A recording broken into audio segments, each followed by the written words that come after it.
Hello everyone! So we are here now at the Sir Charles Clorhill Garden during night. So as you can see, napakaganda ng view everyone dito. So lumabas lang ako sandali gawa ng kasi sa maghapon, 'di ba?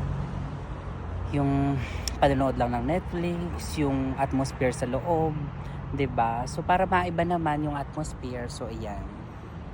Ikot ko kayo dyan ng bongga.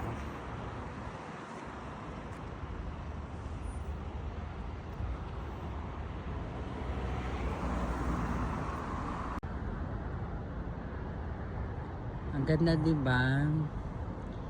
So this is Holy Land at night.